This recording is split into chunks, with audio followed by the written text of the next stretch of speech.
বাংলাদেশের রাজনীতিতে ভারত প্রসঙ্গ আসে, তো মরহুমা খালেদা জিয়ার ক্ষেত্রে আমরা দেখলাম যে ভারত সরকারের সর্বোচ্চ পর্যায় থেকে কিন্তু তার প্রতি শ্রদ্ধা, সম্মান এবং তিনি যে দ্বিপাক্ষিক সম্পর্ক উন্নয়নে তার একটা ভূমিকা, এগুলি স্মরণ করা হয়েছে। আপনারা স্যার এগুলোকে কিভাবে দেখছেন? আমরা এটাকে অ্যাপ্রিসিয়েট করি। আমরা মনে করি যে ভারতের এই যে আপনার তাদের যে বক্তব্য তারা দিয়েছেন, বিশেষ করে প্রধানমন্ত্রীর পক্ষ থেকে যে বক্তব্য এসেছে, আমরা সেটাকে অ্যাপ্রিসিয়েট করি। কিন্তু একই সঙ্গে আমরা যেটা এক্সপেক্ট করি সেটা হচ্ছে যে ভারত বাংলাদেশ সম্পর্কে তাদের অ্যাটিটিউডটা একটু চেঞ্জ করবে, আগের মতো রাখবে না। আগে তারা পুরোপুরি আওয়ামী লীগের সঙ্গে সম্পর্ক রেখে বিভ্রান্ত হয়েছে।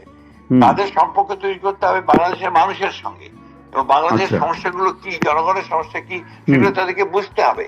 বিশেষ করে আপনার আমাদের যে পানি সমস্যা আছে, সেগুলো একটা সমাধানের পথ বের করতে হবে। সীমান্তে আপনার হত্যা বন্ধ করতে হবে। এই বিষয়গুলো খুবই জরুরি। সেই সঙ্গে আপনার বাংলাদেশের আভ্যন্তরীণ রাজনীতিতে হস্তক্ষেপ করাটাও বন্ধ করতে হবে। এটা না করলে ভারতের সঙ্গে বাংলাদেশের সম্পর্ক আমার মনে হয় না যে কোনো মতেই আমরা সবসময় একটা সুন্দর পথে আসবে, এটা আমার কাছে মনে হয় না। আমার পরামর্শ থাকবে ভারতের রাজনীতিবিদদের কাছে, ভারতের সরকারের কাছে, যে জনগণের সঙ্গে সম্পর্ক তৈরি করতে হবে, তাহলে ভারতের সঙ্গে সম্পর্ক আরো সুদৃঢ় হবে। আমরা ভারতের সরকারের যে ন্যারেটিভটা বা তারা যে বক্তব্য, তারা বলছেন যে তারা তারেক জিয়ার মানে আনুষ্ঠানিকভাবে প্রধানমন্ত্রীর চেয়ারে বসার আগে তিনি নেতৃত্ব গ্রহণের মুহূর্তে ভারত তার দিকে মানে করমর্দনের হাত বাড়িয়ে দিয়েছে। এখন বিএনপি ভারতের প্রত্যাশা পূরণ করবে কিনা, বিশেষ করে 2001 থেকে 2006 যখন চট্টগ্রামে অস্ত্র বোঝাই ট্রাক পাওয়া গেল বা আরো নানাবিধ ঘটনা, এবং ভারত সরকার বারে বারে অভিযোগ ব্যাপারে আমি নিশ্চিত করতে পারি আপনাদেরকে, আমি সেটা হচ্ছে যে তারেক রহমান সাহেব যদি সরকার গঠন করতে পারেন, বিএনপি সরকার গঠন করতে পারেন, তাহলে ভারতের সিকিউরিটিতে কোনো সমস্যা হয় সেটা কখনোই আপনারা বাংলাদেশ করবে না। এবং আপনাদের নিরাপত্তার কোনো প্রবলেম হয় আপনাদের সেভেন সিস্টার্স বা অন্যান্য বিষয়গুলোতে, এটা কখনোই হবে না। এবং আমরা কখনোই চাইবো না, করতেও দেব না যে ভারত বিরোধী কোনো আপনার গোপন সংগঠন বা সেই ধরনের বিচ্ছিন্নবাদী কোনো সংগঠন বাংলাদেশের মাটিতে বেশি কার্যকলাপ করুক, সেটাও আমরা করতে দেব না। এটা ব্যাপারে আপনারা নিশ্চিত থাকতে পারেন। এবং ভারত আমাদের প্রতিবেশী, আমাদের সঙ্গে তাদের সমস্যাগুলোকে মিটিয়ে ফেলাটা আমরা যেমন চাই, তেমন ভারতের অনেক বেশি উদ্যোগী ভূমিকা পালন করতে হবে বিষয়টা। নমস্কার, আমাদের সঙ্গে এই মুহূর্তে ঢাকা থেকে সংযুক্ত আছেন বাংলাদেশের জনপ্রিয় রাজনীতিবিদ এবং বিএনপির মহাসচিব, প্রবীণ রাজনীতিবিদ, মুক্তিযোদ্ধা মির্জা ফখরুল ইসলাম আলমগীর। আমরা তার সঙ্গে এখন কথা বলবো যে আগামী জাতীয় সংসদ নির্বাচন এবং এই নির্বাচনের মুখে তাদের জীবনে যে একটা রাজনৈতিক জীবনে যে একটা বড় বিপর্যয় ঘটে গেল বেগম খালেদা জিয়ার প্রয়াণে, এই সব বিষয় এবং ভারতের সঙ্গে বিএনপির সম্পর্ক, আগামী দিনে তারা সরকার গড়তে যাচ্ছে বলে অধিকাংশ মানুষ বিশ্বাস করছে। তো মিস্টার আলমগীর, আপনাকে দ্য ওয়ালের পক্ষ থেকে অনেক অনেক কৃতজ্ঞতা জানাই। আমি জানি আপনি বাংলাদেশের একজন ব্যস্ততম রাজনীতিবিদ। তো আমি প্রথমেই আপনাকে একটু মানে যে প্রশ্নটি করতে চাই যে মাননীয় তারেক জিয়া তিনি মানে বিএনপির কার্যভার গ্রহণ করেছেন এবং এই সন্ধিক্ষণে মরহুমা খালেদা জিয়া তিনি এখন আপনাদের পাশে নেই। তো বিএনপির রাজনীতি এই মুহূর্তে ঠিক কোন অবস্থায় আছে এবং আগামী নিকট ভবিষ্যতে ঠিক কোন দিকে যাচ্ছে বাংলাদেশ বিএনপিকে হাত মানে আশ্রয় করে? ধন্যবাদ আপনাকে। আমাদের অত্যন্ত জনপ্রিয় নেত্রী, আমাদের দেশনেত্রী বেগম খালেদা জিয়ার ইন্তেকালে নিঃসন্দেহে গোটা জাতি আজকে শোকে মুহ্যমান। এবং এটা যে অভাব, যে তার চলে যাওয়াতে যে অভাবটা হলো, এই শূন্যতাটা সৃষ্টি হলো, এই শূন্যতা পূরণ করা খুবই কঠিন। কিন্তু একই সঙ্গে তার এই চলে যাওয়ার ফলে যে সিম্প্যাথি সমগ্র জাতির মধ্যে তৈরি হয়েছে, এই সিম্প্যাথিটা নিঃসন্দেহে বিএনপিকে আগামী নির্বাচনে অনেক সাহায্য করবে। স্যার, আমি একটুখানি আপনাকে থামাচ্ছি, আপনি একটা ভালো পয়েন্ট বললেন। আমাদের এখানে শ্রীমতী গান্ধী যখন 1984 সালে তার আকস্মিকভাবে দেহরক্ষীর গুলিতে নিহত হয়েছিলেন, তারপর কংগ্রেস 414টি আসনে জিতেছিল। তখন একটি কথা ছিল যে ইন্দিরা হাওয়া, এবং বিরোধীরা বলেছিলেন যে মৃত ইন্দিরা মানে জীবিত ইন্দিরার থেকেও ভয়ঙ্কর বিরোধীদের জন্য। আপনার কি মনে হয় যে খালেদা জিয়ার জানাজায় আমরা যা দেখলাম যে লাখ লাখ মানুষ যেভাবে তাকে শ্রদ্ধা জানাতে নামলেন এবং বাংলাদেশের বহু জায়গায় অর্থনৈতিক কর্মকাণ্ডও অচল ছিল, আমরা শুনছিলাম যে দোকানপাট বন্ধ রেখে মানুষ শোক এবং শ্রদ্ধা জানিয়েছেন, আপনার কি মনে হয় যে ওই সদ্যপ্রয়াত মরহুমা খালেদা জিয়া তার প্রভাব ভোট বাক্সে বিরোধীদের একেবারে নিশ্চিহ্ন করে দেবে? না, নিশ্চিহ্ন করবে কিনা জানি না, তবে নিঃসন্দেহে বিরাট একটা প্রভাব ফেলবে। একটা বাস্তব সত্য যেটা, যে দেশনেত্রী বেগম খালেদা জিয়ার কে যখন মানুষ মূল্যায়ন করে, তারা মূল্যায়ন করে যে তার রাজনীতিতে সক্রিয়ভাবে আসার পর থেকে তার মৃত্যু পর্যন্ত তিনি রাজনীতিতে অত্যন্ত সৎ ছিলেন এবং তার প্রভাবটা ছিল অত্যন্ত বেশি। তিনি আপাদমস্তক একজন ডেমোক্রেট ছিলেন, গণতন্ত্রে বিশ্বাস করতেন এবং গণতন্ত্রের জন্যই তিনি লড়াই করে গেছেন। ভোটের অধিকারের জন্য, মানুষের ন্যায় বিচার পাওয়ার জন্য, অর্থনৈতিক মুক্তির জন্য তিনি কাজ, যখন তিনি সরকারে ছিলেন তখন তিনি অর্থনৈতিক মুক্তির জন্য কাজ করেছেন। বিশেষ করে আমাদের মেয়েদের পড়াশোনার জন্য তিনি যে কাজগুলো করে গিয়েছেন সেটা যুগান্তকারী। এখানে ক্লাস 12 পর্যন্ত মেয়েদের অবৈতনিক লেখাপড়ার সুযোগ করে দিয়েছেন, যার ফলে আজকে বাংলাদেশে মেয়েরা পড়াশোনার ক্ষেত্রে কিন্তু অনেক এগিয়ে। ঠিক স্যার, আমি একটা বিষয় বলতে চাই যে আপনাদের নতুন নেতৃত্ব, যদিও তারেক জিয়া অনেক বছর ধরেই বা বিএনপিকে নেতৃত্ব দিচ্ছেন, তবু এখন সরকারিভাবে যেহেতু খালেদা জিয়া প্রয়াত, ফলে তারেক জিয়াই এখন পার্টির চেয়ারম্যান, তো আপনারা ওনার নেতৃত্বে বিএনপিকে ঠিক কোন পথে নিয়ে যেতে চাইছেন এবং কি আপনাদের পরিকল্পনা, বা উনি কিভাবে বাংলাদেশকে শেপ দেবেন? আপনি নিশ্চয়ই খবর রাখেন যে তারেক রহমান সাহেব যখন আপনি নির্বাচিত হন, মিথ্যা মামলায় বিভিন্ন ভাবে 2008 রাজ্যে অবস্থান করছিলেন, তখন থেকেই তিনি প্রথম দিকে, বিশেষ করে আমাদের দেশনেত্রী বেগম খালেদা জিয়াকে যখন মিথ্যা মামলায় জেলে নিয়ে যাওয়া হয় 2018 সালে, তারপর থেকে কিন্তু তারেক রহমান সাহেবই দলকে নেতৃত্ব দিচ্ছেন নির্বাসিত অবস্থা থেকেই, এক্সাইল। আমরা এখানে যারা বাংলাদেশে যারা ছিলাম নেতৃত্বে, আমরা যৌথভাবে তার সঙ্গে তাকে তার নেতৃত্বকে সামনে নিয়েই কিন্তু আমরা গিয়েছি। আপনি লক্ষ্য করে দেখবেন যে আমাদের যে 31 দফা আমরা একটা দিয়েছিলাম 2023 সালে আন্দোলন সংগ্রামের মুখে, এই 31 দফার মধ্যে কিন্তু আজকে বাংলাদেশে যে এই অন্তর্বর্তীকালীন সরকার যে সংস্কার গুলো করেছে, আপনার সংস্কার কমিশনের মধ্য দিয়ে, তার সবগুলোই আছে এখানে। যেমন আমাদের এখন আপনার যে দ্বিকক্ষ বিশিষ্ট পার্লামেন্ট হয়েছে, জুডিশিয়ারি একদম ইন্ডিপেন্ডেন্ট হয়ে গেছে, আপনার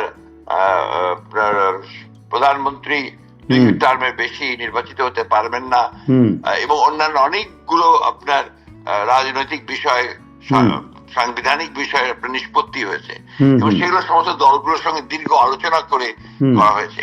সুতরাং এই বিষয়ে আমরা অনেক দূর এগিয়েছি, এবং সেগুলো সবই তারেক রহমানের নেতৃত্বে আমাদের দল একটা নেতৃত্ব দিয়েছে, এবং আমরা অত্যন্ত আশাবাদী যে বাংলাদেশের মানুষ তারেক রহমানের নেতৃত্ব তারা মেনে নেবে, এবং দেশনেত্রী বেগম খালেদা জিয়ার পরে যাকে তারা মনে করবেন যে এখানে নেতৃত্ব দিতে যোগ্য, তিনি হচ্ছে তারেক রহমান।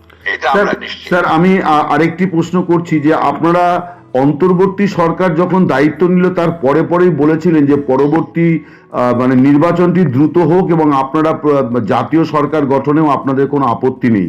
আমরা দেখলাম যে খালেদা জিয়া প্রয়াত হওয়ার পর শফিকুর রহমান তিনি আপনাদের সঙ্গে মিট করেছেন এবং তিনি একটি আন্তর্জাতিক সংবাদ মাধ্যমকে জামাত নেতা বলেছেন যে তারা জাতীয় সরকার চান, যদিও তারা নির্বাচনে প্রতিদ্বন্দ্বিতা করবেন। এই বিষয়টিকে বিএনপি কিভাবে দেখছে? তারা কি জাতীয় সরকার গঠনের ব্যাপারে প্রস্তুত? না, আমি একটা কথা বলি আপনাকে, আপনি যে ফলো করে থাকেন বাংলাদেশের রাজনীতি, তাহলে দেখবেন আমরা যখন আপনার আন্দোলন শুরু করি বিগত সরকারের বিরুদ্ধে, তখন আমরা যুগপৎ আন্দোলন শুরু করেছিলাম, অর্থাৎ অন্যান্য রাজনৈতিক দলগুলো তারা আমাদের সঙ্গে একই রকম প্রোগ্রাম আমরা একসাথে করছিলাম, এবং সেখানে কিন্তু জামাত ইসলাম ছিল না। জামাত ইসলাম তারা নিজেদের মতো করে কাজ করেছেন, আমরা আমাদের মতো কাজ করছি। তখন আমরা বলেছি যে যারা আমাদের সঙ্গে যুগপৎ আন্দোলন করেছে এবং যারা নির্বাচনে আসবে তাদেরকে নিয়ে আমরা একটা জাতীয় সরকার গঠন করব, আমাদের চেয়ারম্যান বলেছেন। সেখানে কিন্তু সার্বজনীন বা সর্বদলীয় কোন সরকারের কথা বলা হয়নি, খুব স্পষ্ট করে বলা হয়েছে যে এটা যারা যুগপৎ আন্দোলন করছে, তার মানে স্যার আগামী জাতীয় সংসদ নির্বাচনে, তার মানে স্যার আগামী জাতীয় সংসদ নির্বাচনে বিএনপি জয়ী হয়ে এলে বিএনপির নেতৃত্বে তার সহযোগী দলগুলিকে নিয়ে আপনারা সরকার করবেন, মানে সেই এক্স্যাক্টলি মানে মানে আপনি বলছেন যে জামাতের বা ধারণা বা কনসেপ্ট অনুযায়ী কোন জাতীয় সরকারের কথা আপনারা বলেন? এই ধরনের কোনো আলাপ আলোচনা হয়নি, আমরা এই ধরনের কোনো কথা বলিনি, আমরা এইভাবে চিন্তাও করিনি। স্যার আরেকটি প্রশ্ন করি, সেটি হচ্ছে যে প্রয়াত শহীদ প্রেসিডেন্ট জিয়াউর রহমান, তাকে আপনারা বলেন যে তিনি বহুদলীয় গণতন্ত্রের মানে পুনঃপ্রতিষ্ঠা করেছেন বাংলাদেশে। বেগম খালেদা জিয়া, তাকে বলা হয় যে তিনি সংসদীয় গণতন্ত্রকে আবার মানে পুনরায় প্রতিষ্ঠিত করেছেন। স্যার এমন একটা পরিস্থিতিতে বাংলাদেশের নির্বাচন হতে যাচ্ছে যখন আবার আপনাদের মানে মানে দীর্ঘদিনের প্রতিদ্বন্দ্বী, মানে আপনাদের জন্মকালীন প্রতিদ্বন্দ্বী আওয়ামী লীগ তারা নির্বাচনে নেই। স্যার আপনি বাংলাদেশের একজন প্রবীণ মানে রাজনীতিবিদ, মুক্তিযোদ্ধা, তো আপনি তখন দেশের জন্য অনেক স্যাক্রিফাইস করেছেন গণতন্ত্র রক্ষার জন্যে। তো এই পরিস্থিতিটাকে আপনারা কিভাবে ব্যাখ্যা করছেন যে আওয়ামী লীগকে নিষিদ্ধ ঘোষণা করা হয়েছে কার্যক্রম এবং তাদের নির্বাচনী নিবন্ধন বাতিল করা হয়েছে, এরকম একটা নির্বাচন হতে যাচ্ছে বাংলাদেশে? ব্যাপার হচ্ছে যে আওয়ামী লীগ তো আর আওয়ামী লীগ ছিল না। আওয়ামী লীগ গত 15 বছরে turn into a fascist political party, এবং এই বাংলাদেশের গণতন্ত্রকে ধ্বংস করা, বাংলাদেশের সমস্ত গণতান্ত্রিক প্রতিষ্ঠানগুলোকে ধ্বংস করা এবং দুর্নীতিকে চরম পর্যায়ে নিয়ে যাওয়া, এটা আওয়ামী লীগের হাসিনার নেতৃত্বে আওয়ামী লীগ করেছে। যার ফলে এই দেশের মানুষের একটা প্রচন্ড ক্ষোভ সৃষ্টি হয়েছে আওয়ামী লীগের বিরুদ্ধে। বিশেষ করে শেষের দিকে জুলাই আন্দোলন যখন শুরু হয়, তখন আপনার এই ছাত্র জনতার উপরে নির্বিচারে একটা গণহত্যা চালানো হয়েছে। প্রায় 2000-এর মতো ছাত্র, শ্রমিক, জনতা তারা শহীদ হয়েছেন। এই বিষয়টা এই দেশের মানুষ মেনে নিতে পারে না, যে কারণে আওয়ামী লীগের প্রতি একটা প্রচন্ড ঘৃণা তৈরি হয়েছে মানুষের। সেই অবস্থায় প্রেক্ষিতে অন্তর্বর্তীকালীন সরকার বাধ্য হয়েই তারা আওয়ামী লীগের কার্যক্রম নিষিদ্ধ ঘোষণা করেছিল, এবং তার ফলে আওয়ামী লীগ নির্বাচন করতে পারছে না। এটা আওয়ামী লীগের নিজের কারণেই হচ্ছে না। তো সুতরাং স্যার আমরা কিন্তু আমি একটু বলে নেই, হ্যাঁ স্যার বলুন। আমরা মনে করি যে Awami League should try to rectify itself, তারা পরিবর্তিত হওয়া দরকার। পরিবর্তিত হয়ে তারা যদি রাজনীতি করতে চায়, ভবিষ্যতে তারা যেন এই বিষয়গুলোকে বাদ দিয়ে অন্যায় স্বীকার করে ক্ষমা চেয়ে জনগণের সামনে আসে। একটা বিশুদ্ধ আওয়ামী লীগের কনসেপ্ট আছে যে তাদেরকে নির্বাচনে অংশ নিতে দেওয়া হোক, বিশুদ্ধ আওয়ামী লীগটা আমরা দেখতে পাচ্ছি না। আপনারা দেখতে পাচ্ছেন না? আচ্ছা, না না না, আমরা তো আওয়ামী লীগ, বিশুদ্ধ আওয়ামী লীগ আমরা সামনে কোনোদিনই দেখতে পাচ্ছি না। আমাদের সামনে তো সেই ধরনের কোনো কিছু নাই। আপনার কি মনে হয় যে হাসিনাকে পরিবর্তন করাটা ইনডিসপেন্সিবল, মানে তাকে রেখে আওয়ামী লীগের রিভাইভাল সম্ভব না? আওয়ামী লীগ কোনো মতে এগোতে পারবে না। হাসিনা তাদের জন্য এখন সবচেয়ে বড় সমস্যা। মানে উনি একসময় সম্পদ ছিলেন, হাসিনা এবং তার অ্যাসোসিয়েটস। মানে আপনি বলছেন যে শেখ পরিবার এবং হাসিনা একটা সময় সম্পদ ছিলেন, এখন তারা আওয়ামী লীগের বোঝা হয়ে গিয়েছেন, এটাই আপনি বলতে চাইছেন? অবশ্যই। কারণটা হচ্ছে যে তারা যে হারে আপনার অন্যায়, অত্যাচার, নির্যাতন দেশের মানুষের উপর চালিয়েছে, অন্যদিকে গণতন্ত্রকে হত্যা করেছে, অন্যদিকে লুটপাট করেছে, এইটাই মানুষ এখন কোনো মতেই মেনে নিতে রাজি না। কিন্তু স্যার আমি একটা কথা বলি আপনাকেই, স্যার স্মরণ করিয়ে দিই, যখন অন্তর্বর্তী সরকারের গোড়ার দিকে আপনারা কিন্তু বলেছিলেন, আপনিও বলেছিলেন যে আমরা কোনো দলকে নিষিদ্ধ করার পক্ষপাতী নই, সেটা জনগণ নির্বাচনে যা করার করবে। এখন সেই দল তো প্রমাণিত হয়েছে যে সেই দল বাংলাদেশে সবচেয়ে আপনার ক্ষতির কারণ। সেই দল বাংলাদেশে রাজনীতি করলে, আপনার তাৎক্ষণিকভাবে রাজনীতি করলে বাংলাদেশের রাজনীতি কখনোই সঠিক পথে আসবে না। এবং সেই কারণেই এই দলটিকে আপনার যে পরে নিষিদ্ধ করার পরে আমরা সেই জন্য আর কোনো কথা বলিনি। পূর্বে অবশ্যই নীতিগতভাবে আমরা মনে করেছি যে সকলের অংশগ্রহণ করা উচিত, কিন্তু আওয়ামী লীগ সেটা প্রমাণ করতে পারেনি। স্যার এবারে একটুখানি ভারত প্রসঙ্গে আসি, মানে বাংলাদেশের রাজনীতিতে ভারত প্রসঙ্গ আসে তো মরহুমা খালেদা জিয়ার ক্ষেত্রে আমরা দেখলাম যে ভারত সরকারের সর্বোচ্চ পর্যায় থেকে কিন্তু তার প্রতি শ্রদ্ধা, সম্মান এবং তিনি যে দ্বিপাক্ষিক সম্পর্ক উন্নয়নে তার একটা ভূমিকা, এগুলি স্মরণ করা হয়েছে। আপনারা স্যার এগুলোকে কিভাবে দেখছেন? আমরা এটাকে অ্যাপ্রিসিয়েট করি। আমরা মনে করি যে ভারতের এই যে আপনার তাদের যে বক্তব্য তারা দিয়েছেন, বিশেষ করে প্রধানমন্ত্রীর পক্ষ থেকে যে বক্তব্য এসেছে, আমরা সেটাকে অ্যাপ্রিসিয়েট করি। কিন্তু একই সঙ্গে আমরা যেটা এক্সপেক্ট করি সেটা হচ্ছে যে ভারত বাংলাদেশ সম্পর্কে তাদের অ্যাটিটিউডটা একটু চেঞ্জ করবে, আগের মতো রাখবে না। আগে তারা পুরোপুরি আওয়ামী লীগের সঙ্গে সম্পর্ক রেখে বিভ্রান্ত হয়েছে। তাদের সম্পর্ক তৈরি করতে হবে বাংলাদেশের মানুষের সঙ্গে, এবং বাংলাদেশের সমস্যাগুলো কি, জনগণের সমস্যা কি, সেগুলো তাদেরকে বুঝতে হবে। বিশেষ করে আপনার আমাদের যে পানি সমস্যা আছে সেগুলো একটা সমাধানের পথ বের করতে হবে। সীমান্তে আপনার হত্যা বন্ধ করতে হবে। এই বিষয়গুলো খুবই জরুরি। সেই সঙ্গে আপনার বাংলাদেশের আভ্যন্তরীণ রাজনীতিতে হস্তক্ষেপ করাটাও বন্ধ করতে হবে। এটা না করলে ভারতের সঙ্গে বাংলাদেশের সম্পর্ক আমার মনে হয় না যে কোনো মতেই আমরা সবসময় একটা সুন্দর পথে আসবে, এটা আমার কাছে মনে হয় না। আমার পরামর্শ থাকবে ভারতের রাজনীতিবিদদের কাছে, ভারতের সরকারের কাছে, যে জনগণের সঙ্গে সম্পর্ক তৈরি করতে হবে, তাহলেই ভারতের সঙ্গে সম্পর্ক আরো সুদৃঢ় হবে।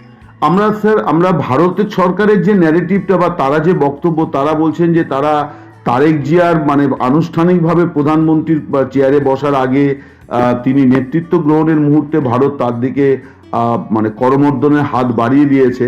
এখন বিএনপি ভারতের প্রত্যাশা পূরণ করবে কিনা, বিশেষ করে 2001 থেকে 2006 যখন চট্টগ্রামে অস্ত্র বোঝাই ট্রাক পাওয়া গেল বা আরো নানাবিধ ঘটনা, এবং ভারত সরকার বারে বারে অভিযোগ ব্যাপারে আমি নিশ্চিত করতে পারি আপনাদেরকে, আমি সেটা হচ্ছে যে তারেক রহমান সাহেব যদি সরকার গঠন করতে পারেন, বিএনপি সরকার গঠন করতে পারেন, তাহলে ভারতের সিকিউরিটিতে কোনো সমস্যা হয় সেটা কখনোই আপনারা বাংলাদেশ করবে না। এবং আপনাদের নিরাপত্তার কোনো প্রবলেম হয় সেভেন সিস্টার্স বা অন্যান্য বিষয়গুলোতে, এটা কখনোই হবে না। এবং আমরা কখনোই চাইবো না, করতেও দেব না যে ভারত বিরোধী কোনো আপনার গোপন সংগঠন বা সেই ধরনের বিচ্ছিন্নবাদী কোনো সংগঠন বাংলাদেশের মাটিতে বেশি কার্যকলাপ করুক, সেটাও আমরা করতে দেব না। এইটা ব্যাপারে আপনারা নিশ্চিত থাকতে পারেন। এবং ভারত আমাদের প্রতিবেশী, আমাদের সঙ্গে তাদের সমস্যাগুলোকে মিটিয়ে ফেলাটা আমরা যেমন চাই, তেমন ভারতের অনেক বেশি উদ্যোগী ভূমিকা পালন করতে হবে বিষয়টা নিয়ে। শেষ প্রশ্ন স্যার, যে আমাদের দেশেই একটি সিদ্ধান্তকে কেন্দ্র করে আবার ভারত বাংলাদেশের একটা অস্থিরতা তৈরি হলো। মুস্তাফিজুর রহমান, তিনি একজন ক্রিকেটার, তাকে ভারতে টিমে খেলতে দেওয়া হলো না আর কি। তো এই বিষয়টা নিশ্চয়ই বাংলাদেশের মানুষকেও অস্থির করেছে। আমরা ভারতের কাছে এটা আশা করি না, এই জন্যে যে আপনার এতটা আপনার এই কি বলবো বর্ণবাদী হওয়া, এতটা আপনার এখানে যেটা বলা হচ্ছে আপনার যে হিন্দুত্ববাদকে চরম প্রশ্রয় দিয়ে আপনি আপনার মুস্তাফিজুর রহমানের মতো একজন ভালো ক্রিকেটার, তার যেটা হয়ে গেছে তাকে নিয়েছে, তাকে বাদ দেওয়ার মানে কি? তার বাংলাদেশকে বাদ দেওয়া, এটা আমাদের কাছে খুবই অপমানজনক মনে হয়েছে। এটা আমরা বাংলাদেশের মানুষ এটা কিন্তু মেনে নিতে পারছে না, বিশেষ করে ইয়াং জেনারেশন তো একেবারেই মেনে নিতে পারছে না। আপনাদের একটা জিনিস আপনার সরকারকে বলা দরকার যে they should try to fill the parts of the people of Bangladesh. এটা না করলে তো ভুল হবে সবসময়। ঠিক স্যার, আপনি এবার যেটা হয়েছে আপনি চিন্তা করে দেখেন, এটা ভারত বুঝতেই পারেনি যে ভেতরে ভেতরে এত আপনার ভারত বিরোধিতা হয়েছে, ভেতরে ভেতরে এত আওয়ামী বিরোধিতা হয়েছে, এবং সেই কারণে অথচ তারা পুরো সমর্থন দিয়ে গেছেন শেষ পর্যন্ত আওয়ামী লীগ সরকারকে। Awami League turn into a fascist government. এটা তো আপনার ভারতের কাছ থেকে তো মানুষ আশা করে যে তারা গণতন্ত্রকে আপনার সমর্থন করবে, এটাই ঘটনা। এখন স্যার মানে আওয়ামী লীগের মানুষ যারা সমর্থক যারা দেশে আছেন, তাদের নিরাপত্তার প্রশ্নটি সামনে আসছে, যেহেতু তাদের দল নির্বাচনে আসছে না।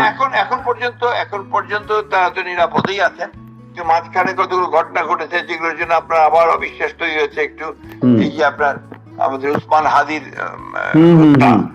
এটা আপনার একেবারেই আপনার গোটা দেশকে আলোড়িত করেছে, এবং এটা সন্দেহ সৃষ্টি হয়েছে।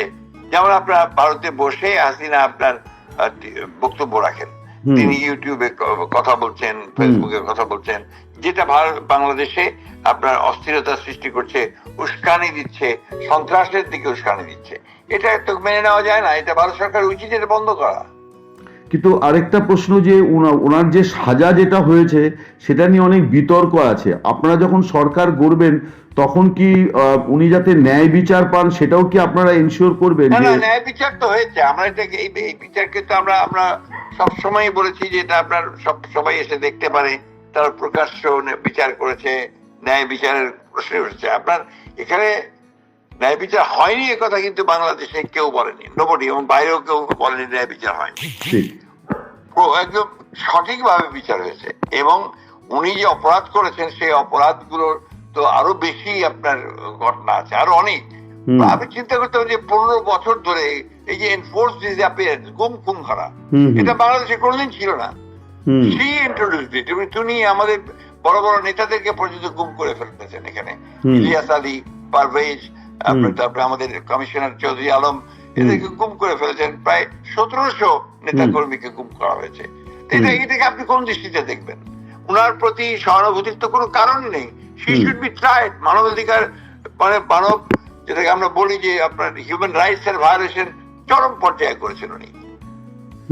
এটা তো আমরা তার কাছ থেকে আশা করিনি। স্যার, আরেকটা বিষয়, আমি একটু আপনার আগের উত্তরে ফিরে যাই। সাম্প্রতিক অতীতে বাংলাদেশের অভ্যন্তর থেকে যেমন প্রচুর হয়েছে সেভেন সিস্টার্স নিয়ে, আমাদের এখান থেকেও হয়নি তা বলবো না, এখান থেকেও দাবি উঠে যে চট্টগ্রামকে ভারতের অংশ করে নিতে হবে, একটা অস্থির পরিস্থিতি তৈরি হয়েছে। কিন্তু আমরা সেটা দেখলাম যে অন্তর্বর্তী সরকারের তরফে সেগুলিকে দমন করা, অস্থিরতা দমনের চেষ্টা আমি দেখিনি। আপনি একটা প্রতিশ্রুতি বা একটা অঙ্গীকার করলেন যে সেভেন সিস্টার্স নিয়ে আপনাদের কোনো বিশেষ অবস্থান নেই, কিন্তু আমরা বাংলাদেশের অভ্যন্তর থেকে কিন্তু এই প্রসঙ্গটা দেখতে পাচ্ছি। সো বিএনপির তাহলে অবস্থান